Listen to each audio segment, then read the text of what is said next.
Hi കൂട്ടുകാരെ, നമുക്കിന്നൊരു മാങ്ങാ ചമ്മന്തി ഉണ്ടാക്കിയാലോ. ഇതിന് തേങ്ങയില്ല കേട്ടോ ഈ ചമ്മന്തിക്ക്. നമുക്കിതെന്ന് പറഞ്ഞാൽ കുറച്ച് മാങ്ങ, പച്ചമാങ്ങ എടുത്തിട്ടുണ്ട് കേട്ടോ.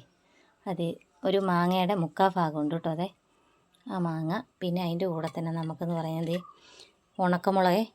മുളക് ചുട്ടെടുത്തതാണ് കേട്ടോ. ഉണക്കമുളക്, അതേ കൂട്ട് തന്നെ ഉള്ളി ചുട്ടെടുത്തതാണേ.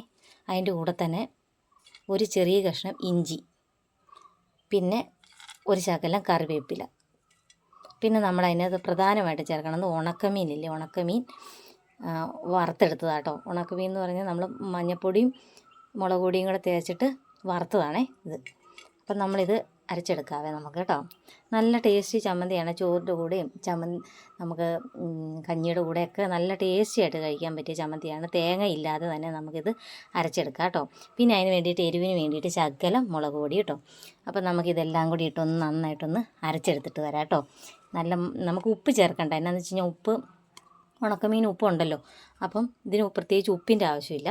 ഈ പറഞ്ഞോട്ട് ഈ ഉണക്കമീൻ നമുക്ക് ചേർത്ത് ഇത് അരച്ചെടുക്കാം കേട്ടോ. നമ്മുടെ ചമ്മന്തി റെഡിയായി. നമ്മുടെ ചമ്മന്തി നല്ല അടിപൊളിയായിട്ടുണ്ട്. ഇനി നമ്മൾ ഇതിനകത്ത് ചേർക്കാൻ പോകണം നല്ല പച്ച വെളിച്ചെണ്ണ കേട്ടോ. പച്ച വെളിച്ചെണ്ണയും കൂടി ഒഴിച്ചിട്ട് നമ്മളങ്ങ് ഇളക്കിയിട്ട് ചോറിൻ്റെ കൂടെയോ കഞ്ഞിയുടെ കൂടെയോ ഒക്കെ നമുക്കിത് നല്ല അടിപൊളി ചമ്മന്തിയാണേ. അപ്പോൾ എല്ലാവരും വീട്ടിൽ ഇതൊന്നും ഉണ്ടാക്കിക്കണം കേട്ടോ. നല്ല ടേസ്റ്റി ചമ്മന്തിയാണ്. ഇപ്പോൾ മാങ്ങയുള്ള സീസണാണ്. നല്ല അടിപൊളിയായിട്ട് ഇത് ഉണ്ടാക്കിയെടുക്കാം കേട്ടോ.